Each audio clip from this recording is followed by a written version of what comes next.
Greatest Nigerian youth. Thank you very much for this opportunity. I think, let me just let you know that you have one thing that you have done first. You are the first group that will boldly step out and say you are organizing a presidential debate. So because of that, give yourself a round of applause. Yes, it is true. No other organization has been able to step up yet. And I've already told them that the people who take the first leap are the ones that will gain the traction. So it's a good thing you have done. Because sometimes it's not until you get all the money in the world before you get things done. And so I thank you for inviting me here today, and also my other colleagues.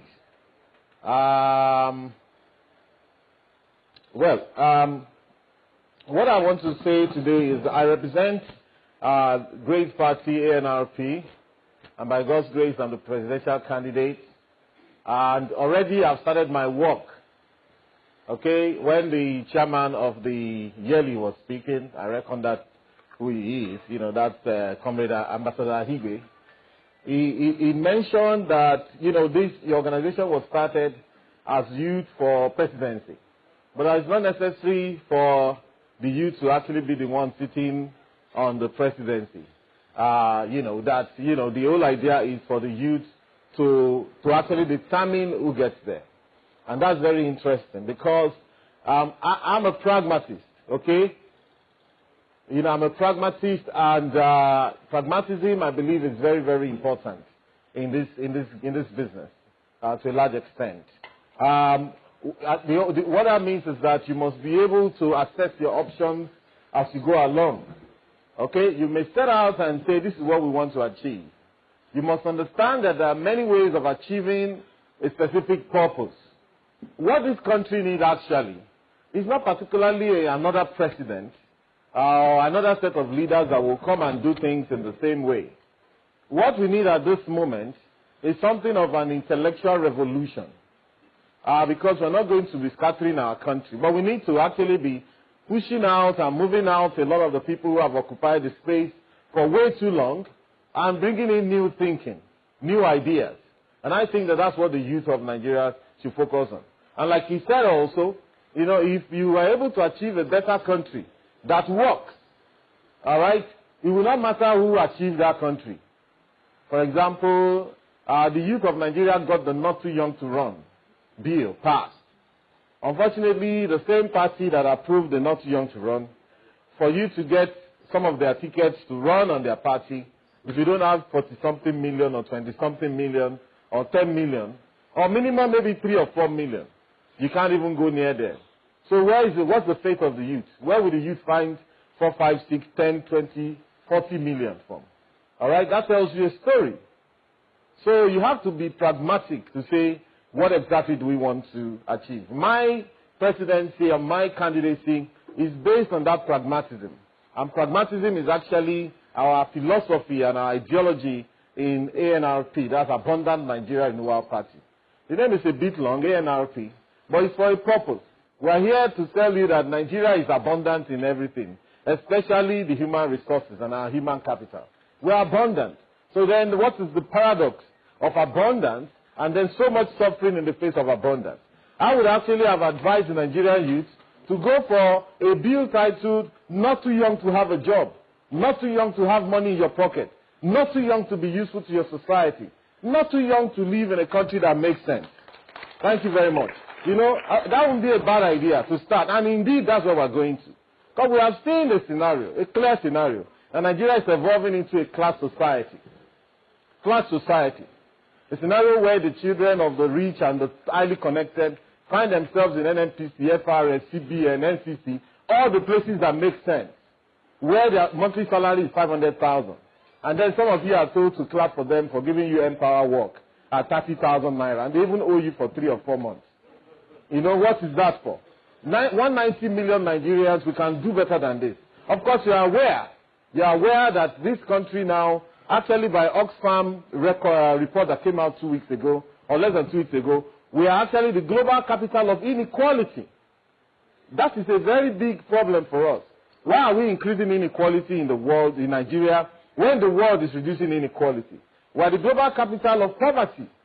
When the world is reducing, even India is taking more than 400 million people out of poverty as we speak. China is going to be ending poverty next year, 2020, in spite of their 1.4, 1.5 billion people. What is Nigeria? 190 million people.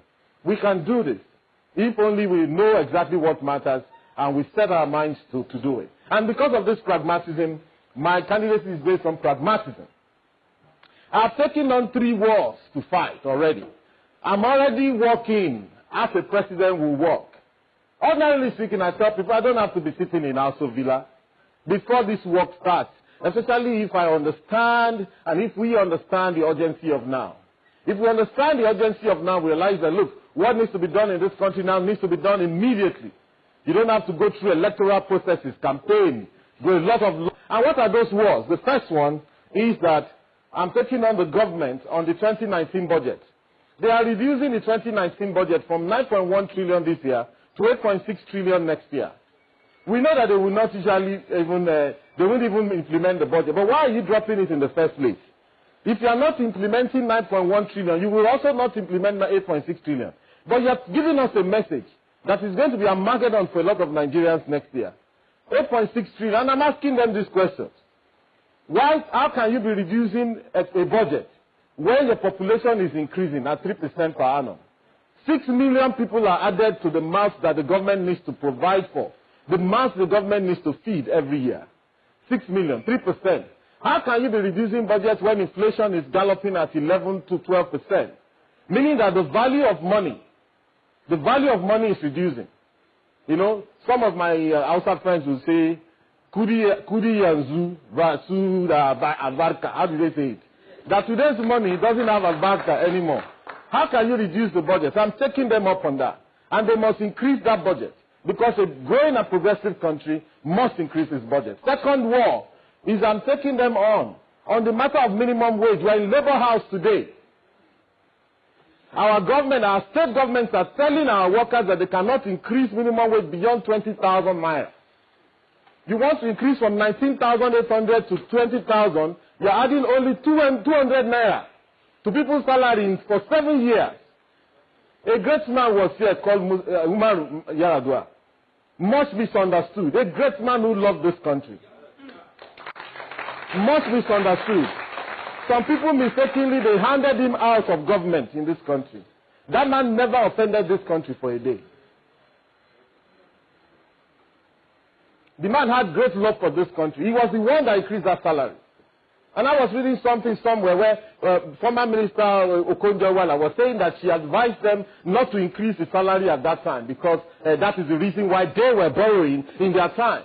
Okonjo-Iweala left a debt of $60 billion in this country. Under Kemi Adeosun, we've taken it to 76 billion, despite the fact that she also, under her regime, they devalued the currency by more than 51%, from 150 naira officially to 305. All the Nigerian people have seen is suffering and more suffering. We are hanging by the skin on our teeth in this country. And this is unacceptable. Certainly not in a country with abundance. And we say, no, not anymore, we'll not take it. You know, so this minimum wage, I'm recommending to them, when I did my math, 19,800 in 2011. If you, the value today, if you take only inflation has gone up by 62%. If you take the value today, it's worth 7,500 naira. If you take 50% of the devaluation they have done on the currency, believing that, okay, not everything we buy is imported, that money is 5,000 naira. Any minimum wage today is like someone living on 5,000 naira in 2011. For anybody who wants to earn 19,000 naira equivalent in 2011, today you must earn 45,000 naira. And there they are, saying they cannot pay. But they put their convoys on the road. And each convoy is worth 2, 3, 4 billion naira. They have access, the state governors, not to talk of the federal, have access to security votes. Some of them 1 billion naira every month. They spend this money lavishly. You guys, what we need is a revolution. Nothing less. That's why we are here. But we don't have guns. We're not going to fight them in that. We're going to fight them with ideas. And this country must change. Now, the last war I'm fighting, thank you.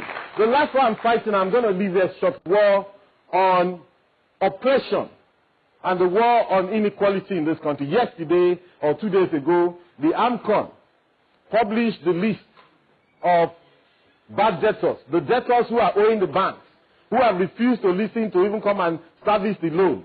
Of course, we know that it is so easy. It is so easy for our government, not only this one, the ones that have come before them, it is so easy for them to bail out banks. They bail out banks. Because it's very easy for them to assist their friends. What is so difficult is to assist the common man on the street. You tell them, they say, oh no, we have to reduce the budget next year, but they just bailed out a bank with 786 billion. A tier 2, grade 2 bank. Why would I bail out a tier 2 bank, a grade 2 bank, with 786 billion? And before then, they are giving that same bank 350 billion naira. Now you say, please, make a provision of 15 trillion naira for the entire 190 million Nigeria. You say, where will you find the money? Because they don't want to find the money. You guys have to rise up for yourself. I don't care where you're from, north, south, east, or west. I don't care what religion you subscribe to. I don't care. We are here and I'm here to ensure that this country, I'm a catalyst. Catalyst, I saw the word catalyst as I was coming here. I am a catalyst for real change and progress in this country. And so I'm asking them, you published the list of AMCON borrowers, and we saw the usual suspects. Ifeanyi Ubah is a member of APC today. He's owing this country 115 billion. They took that loan that he was owing the banks. They removed it and took it to AMCON. They used taxpayers' money. The same taxman will come and be chasing you for 5,000 naira, 10,000 naira, and tell you are not paying your taxes. You see them there talking down to Nigerian people, saying that Nigerians are not paying taxes. Which taxes? You know the taxes. You know where you should get your taxes from. This guy is owing Nigeria. You use taxpayers' money to pay on behalf of Ifeanyi Ubah. 115 billion. We saw their names. Jimo Ibrahim, 40-something billion. You see them, billion. 350 people are owing this country in AMCON about 6 trillion naira. Only to 350 people. Listen, I'm not here to be a slave to anybody. I did not come to this world to be a slave to anybody. And we should also determine among ourselves that we're not slaves to these people. Because what they're looking for are slaves. They're running a feudal system, a slave, serf, and master system. I'm not interested. We have to make a change on that. And so, but the one that annoyed me the most when I was looking at that list is that, funny enough, about 40 billion naira is being owed to Nigerian people by the cooperatives of some oil companies. They took the money, they used it to build houses. They refused to pay the banks. The government now takes taxpayers' money, your payee, your company income tax, to sponsor those people. How much more oppression do you want to bear with? I'm asking you, Nigerian people. How much more of oppression? And because of that, I decided that we're going to have a class action. We'll be suing those oil company cooperatives and their mother company to let them know that, look, listen, this is unacceptable. And therefore, I've started my work. Before I'm stopped, I'm going to stop myself, Comrade Ahigo. So thank you very much for listening to me. Let me allow other people to speak. Good morning. Gosa. I tell myself the Gosa too. So I'll leave this one here. Thank you very much. Yes, we are really set. You should be looking for now are the mere campaign promises. So many promises are made. But you should actually be dovetailing into what can actually begin to improve your life meaningfully. The first thing I noticed is that you invited so many people. Many are called, but few came. And that begins to tell you how much respect that some of the other candidates have for you. As a matter of fact, many of them are trying to evade debate because they know they don't have a lot to offer. And that cuts across, young and old. Anyway, but that said, security is a very important thing. But please, don't be conned. Don't be duped. Don't be robbed by the subject of security. Many times there's what they call conflict entrepreneurs. People who make money from trouble. So you have to be very, very careful. We knew what happened in the Jonathan days. And by the time we was leaving, we knew how many houses have been marked by EFCC in this town, owned by by people like Bade, people like Amosu, people like all of those service chiefs of the past who profited on the blood of people in this country. We have to say never again. The best solution to security problem is to put work and money in the pocket of the youth of Nigeria. That is the best solution. Call them out, wherever they may be, they are Nigerians. Put work, give them work in their hands, put money in their pocket, and begin to sell the idea of unity of this country. Our security problem will never be solved by purchasing guns and ammunition and helicopters from all over the world. As I'm speaking, we gave $500 million to the United States for 2 years in advance for the supply of Tucano helicopters. They told us we'll supply you in 2020 if we like. That tells you the precarious situation. Our defense industry corporation, DICOM in Kaduna, needs to be revived because we have to begin to stand back on our feet. Also very important is the area of education. But my idea about education, apart from the fact that children out of school, actually there are 13.2 million now, according to the Universal Basic Education, you bet. And it is criminal for a child to be born, according to the constitution of this country, for a child to be born and to be on the street walking around. The parents, according to the constitution of this country, should be prosecuted. But that's not. At the tertiary level, I'm very much interested. At the tertiary level. Okay? At the tertiary level, what we need to do, okay, in this country is the problems of this country. We want our students in engineering to be given projects to tar roads, even if it's street roads. We want them to be given projects to bring electricity to small communities. And as they're doing those projects, 20 of them, 30 of them involved in projects, even when they're in university, you pay them something. You give them 30,000, 50,000 in their pocket. These are revolutionary ideas that I'm coming up with. One of the areas where our lecturers will be able to go to school and make money by going to school. It's better for us to pay them those money than to go and bring to the beggar and give them billions of naira. And at the end of the day, we're packing our money outside. All of this talk about infrastructure. The reason why we're not getting the infrastructure done is because most of the time we spend on billion, trillion on infrastructure. We pay the money to foreigners. We pay the money to big companies. They take the profit, they transfer out of the country. We need to pay the money to our youth, to develop our youth, to develop their capacity. Environment is one other area that's very close to my chest. But let's keep that one. Environment is massive. We can actually create until the day Nigeria begins to look like London, like Dubai, like Saudi Arabia, all right, even like Algeria, like South Africa, there's work to be done for the youth of this country. Meaning that there's work in this country. They should create the work. Any Nigerian anywhere they are living should have a minimum standard of living that they would commit to. Whether they're in the village, go to most of our villages now, there's nothing. So who said that? Someone said, I did not give solutions to my problem. They are not my problem. They are your problems. They are our problems. Okay? And I'm actually a solution bank. I roll them out more than most people. So with that being said, what other thing to talk about security, one candidate, someone mentioned about one candidate. It's going to be tough.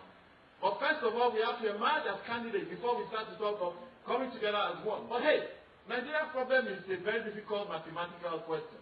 Don't expect anyone to simplify it for you. If there are 70 presidential candidates, look for the one you believe in and vote for him. And I say, vote for me. I'm here. I've got all the ideas that you need. I've got the passion. I've got the foresight, the vision. What are we talking about? Thank you very much. Lastly, we talked about there are 5 things that you have to do. One of them is the textile sector. In Rwanda right now, they are fighting with the U.S. government because the U.S., they are insisting that they should be buying second-hand clothes. President Kagame actually insisted that his people will stop wearing second-hand clothes. In Nigeria, most of us are still wearing second-hand clothes. Nigeria is the one that should be coming up with the kind of policy that Rwanda has made.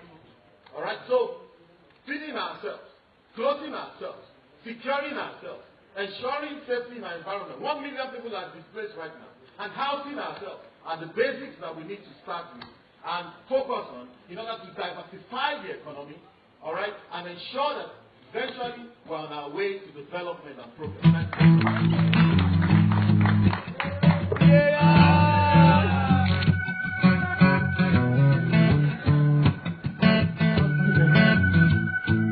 We don't have to go to 360 degrees. Now it's time we go the 180.